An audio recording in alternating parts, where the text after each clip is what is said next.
You slow down when you pass a car accident. You don't mean to, you just do. Your eyes pull toward the wreckage, and for a second, just a second, you stare. Then you drive on, and you feel a little strange about it. But here's what you didn't know. That pull you felt isn't a flaw. It isn't morbid curiosity. It is one of the oldest survival programs your brain has ever run, and it has been running, quietly, every single day of your life. You are drawn to other people's pain, not because you're broken, because you were built that way. Your ancestors lived in small bands, rarely more than 150 people, according to evolutionary anthropologist Robin Dunbar. In those groups, information was everything. Who was injured? Who got sick? Who fell? If someone in your group got hurt, it wasn't tragedy tourism, it was a survival briefing. Your brain needed to know what happened, how it happened, and whether the same thing could happen to you. So it built a system. A fast, automatic system that fires every time it detects signs of pain or suffering nearby. That system never got turned off. It just got pointed at a screen. Neuroscientist Tania Singer discovered that when you see someone in pain, your brain activates many of the same regions that fire when you yourself are in pain. You don't just observe suffering. You partially experience it. You flinch when someone else gets hit. You wince watching someone stub their toe. You don't choose to do that. It happens automatically. Because your brain was never designed to be a passive observer. It was designed to learn, urgently, without your permission. Now think about what modern media has done with this system. Every news feed, every viral clip of something going wrong, all of it pointed directly at the oldest, fastest part of your brain. The part that cannot ignore a cry, a crash, a face twisted in anguish.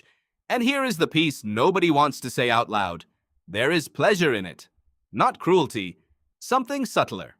When you read about someone else's disaster, something quiet happens underneath the horror. A small, involuntary exhale. Because it didn't happen to you. Aristotle noticed this over 2,000 years ago. He called it catharsis. The strange release that comes from watching tragedy from a safe distance. The ancient Greeks built entire theaters around it. They thought it was art. It was also biology. Your brain releases dopamine when it processes threatening information and determines the threat is not directed at you. You are wired to feel something close to reward when you absorb someone else's danger from safety. But the ancient world had limits. The accident happened, and then it was over. Your nervous system had time to recover. The modern world has no limits. The feed never ends. The algorithm learns what makes you slow down and serves you more of it. All day, every day.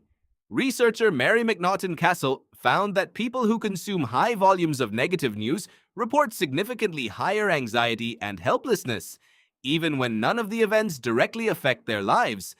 Your brain doesn't distinguish well between a threat happening to you and one presented vividly on a screen 6 inches from your face. Threat is threat. Your nervous system responds. So you carry other people's pain in your body? Wars you didn't fight. Disasters you didn't survive? All of it absorbed. Because that is what your brain was designed to do. The next time you feel the pull toward the bad news, the disturbing clip, pause. Ask, is this information I need?